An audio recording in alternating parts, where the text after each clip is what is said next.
আরে এবার সোনিয়া আপু কি নিয়ে আসলেন সবাই দেখলে তো?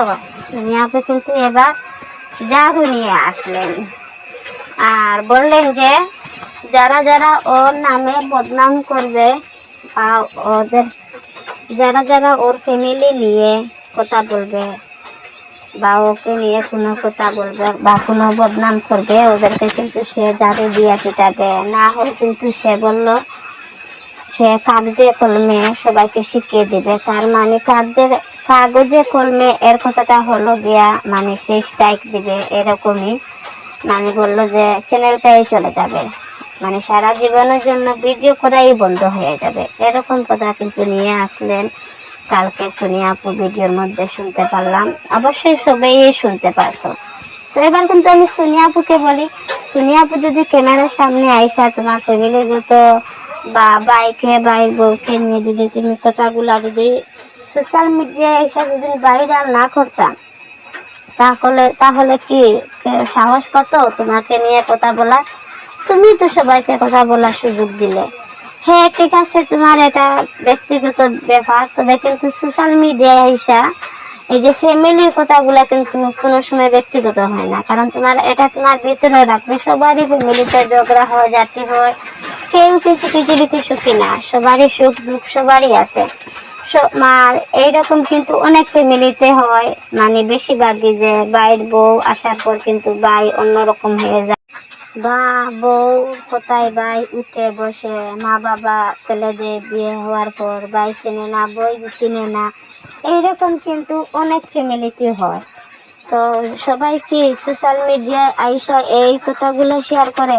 আর যারা যারাও কিন্তু শেয়ার করে মানে বর্তমানে যারা যারাও ভাইরাল আছে, কেউ যদি শেয়ার করে থাকে তো এমন কেউ নাই যে তাকে নিয়ে কেউ ভিডিও বানাইছে। হ্যাঁ, অবশ্যই এটাও তোমার জানা আছে। তো তুমি যদি এগুলা এসে যদি সোশ্যাল মিডিয়ায় না বলতে তাহলে তো কারো সাহস থাকতো না যে তোমাকে নিয়ে এগুলা বানানো। ঘরে ঝামেলা ঘরে মিটানি ভালো, তোমার ঘরে ঝামেলা এই যে আমার মনে হয় যে এই যে নিজের আপনজনকে নিয়ে সোশ্যাল মিডিয়ায় আইসা কথা বললে কিন্তু ভিউ কামাইতে পারবা ঠিকই, কারণ এগুলা কিন্তু মানুষে শুনে একটু মন দিয়ে, এই যে ঝগড়াঝাটির বিষয়গুলা কিন্তু শুনে মন দিয়ে এই যে সোশ্যাল মিডিয়ায়, সেটা কিন্তু সবাই জানে। তো এইরকম ভিউ কামাইবাই ঠিক, তবে সোশ্যাল মিডিয়ায় এসে বলার জন্য তোমার সম্মান যে কতটুকু কমবে সেটা তো তুমি বুঝবে না। এটা বইলে কিন্তু বিয়ে কমাইলে ঠিকই, তবে কিন্তু সমাজের কাছে পুরো বিশ্বর কাছে যে তুমি কতটা ছোট হইলা এই যে বদনাম গুলা বইলা, এর জন্য এইরকম কথাগুলা সোশ্যাল মিডিয়া আইসা ঠিক না বলা। তোমার কাজকর্ম দেখাও, তোমার সাংসারিক জীবনগুলা দেখাও, তোমার কে দেখা কেউ কিছু শিখক, এইরকম কিছু দেখাও সোশ্যাল মিডিয়ায়, দেখবা কারো সাহস থাকবো না যে তোমাকে নিয়ে একটা ভিডিও বানাবার। তুমি যেহেতু ঝগড়াঝাটি এইরকম বিষয় নিয়ে মিথিলাকে নিয়ে যখন তুমি প্রথমে তুমি ভাইরাল হইলা তখন তো অনেক ভিউ হয়েছিল, তুমি দেখছো যে মিথিলার নাম দিলে সবাই তোমার ভিডিওগুলা দেখে। তো মিথিলার নামে বদনাম না করে একটু সুনাম করলে না, একটু সুনাম করলে কি এমন হতো? হাজারো বাইরে বউ আছে, দোষ গুণ সবার আছে, এক হাতে তালি বাজে না, দুই হাতে তালি বাজে। সোনিয়া আপু যে একদম খারাপ সেটাও বলবো না, মিথিলাও যে একদম খারাপ সেটাও বলবো না। আমরা যেহেতু আমাদেরও সংসার আছে, অবশ্যই আমরা একটু না একটু বুঝি, আমরাও কারো না কারো একজন বাইর বউ, আমরাও একটু একটু বুঝি যে সাংসারিক জীবনে যে কত জোর আসে, কত পরীক্ষা দিতে হয় একটা সংসার করতে। তো এইরকমই হয়তো কি মিথিলা তার হয়তো একটু অভিজ্ঞতা কম বা ওর একটু বুদ্ধি কম, সে হয়তো তোমার মতো গুছিয়ে এরকম কথা বলতে পারে না, এটাও কিংবা তার একটু সমস্যা হতে পারে। বা এখনকার বাইর বাবারা সবাই কিন্তু খারাপ না।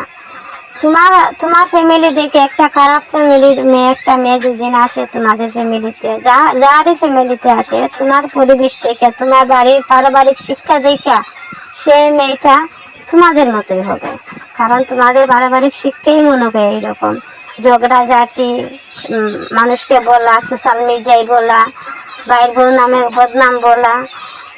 আরো দুদিন এখনকার যুগে মেয়েরা যে কত চালাক, যদি মিথিলা এত বেশি খারাপ হয়ে থাকতো অবশ্যই সে যেভাবেই হোক সে এতদিনে একটা চ্যানেল খুলতো, খুলিয়া তোমাদের এই যে তুমি যে কতটুকু ভালো সেইগুলোও সে সোশ্যাল মিডিয়ায় এসে বলতো। অবশ্যই আমি একজনে বলি সে অনেকটা ধৈর্যশীল একজন মেয়ে। মিথিলার পাশে যদি আমি থাকতাম মিথিলার জায়গায়, অবশ্যই আমি একটা চ্যানেল খুলে নিতাম। যে আমার নামে এত বেশি বদনাম করে, তাও একদিন না প্রতিটা দিন কার কি এরকম ধৈর্য আছে? আমার একজনের মনে হয় এরকম মানে ধৈর্যশীল মানুষ এখনকার পৃথিবীতে নাই।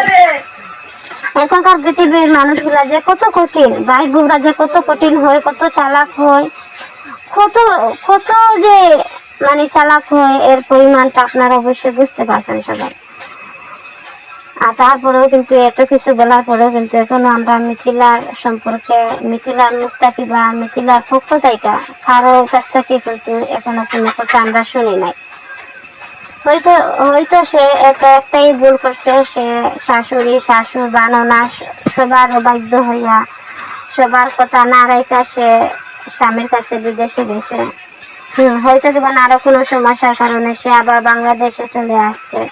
আবার এটা নিয়েও সোনিয়া আপু বললো যে আল্লাহর গজব পড়ছে, 17 দিনের মাথায় আমাদের কথা বাধ্য হইয়া যাওয়ার জন্য 17 দিনের মাথায় আবার বাংলাদেশে ফিরে আসলো।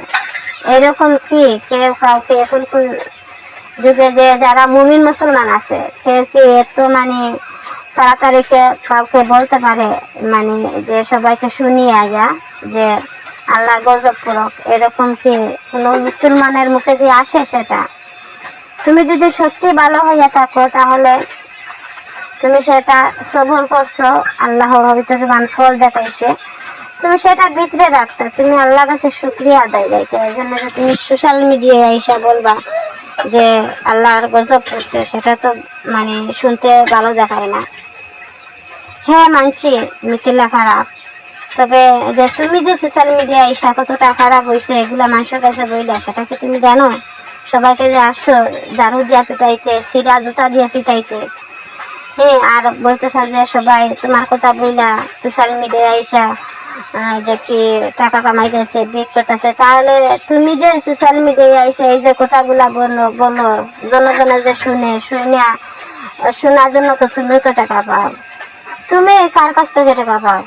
তুমি কি তোমাকে কি আলাদাভাবে মানে সরকারে খুশি হয়ে তোমাকে কি কোনো পুরস্কার দেয় না?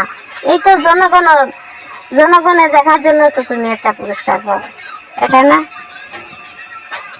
আসলে কালকে ভিডিওটা দেখে কিন্তু আমি এরকম কথা বলতে মানে আসি না। আর কালকে ভিডিওটা দেখে কিন্তু আমার অনেকটাই রাগ হয়েছে। আমার মনে হয়েছিল যে সাথে সাথে আমি ভিডিওটা আপলোড করি, আপনাদের সাথে শেয়ার করি। তবে কিন্তু আমারও কিন্তু অনেকটা মানে ব্যস্তময় জীবন, আর আমিও সংসারিক একজন মানুষ, কাজে কর্মে ব্যস্ত থাকি সব সময়। মানে যে চেষ্টা করলে যেটা ভিডিও আপলোড করবো সেটা কিন্তু আমার পক্ষে সম্ভব হয় না। তো আমি যদি কোনো ভুল কথা বলে থাকি তাহলে অবশ্যই সবাই ক্ষমার দৃষ্টিতে দেখবেন। আর যদি আমার কথাগুলো ভালো লাগে থাকে, এটা আমার নতুন চ্যানেল, সবাই একটা সাবস্ক্রাইব করিয়া একটা লাইক দিয়া আমার চ্যানেলের পাশে থাকতে পারো। তো সবাই ভালো থাকো, সুস্থ থাকো, আর আজকের মতো বিদায় নিয়ে নিচ্ছি। আল্লাহ হাফিজ।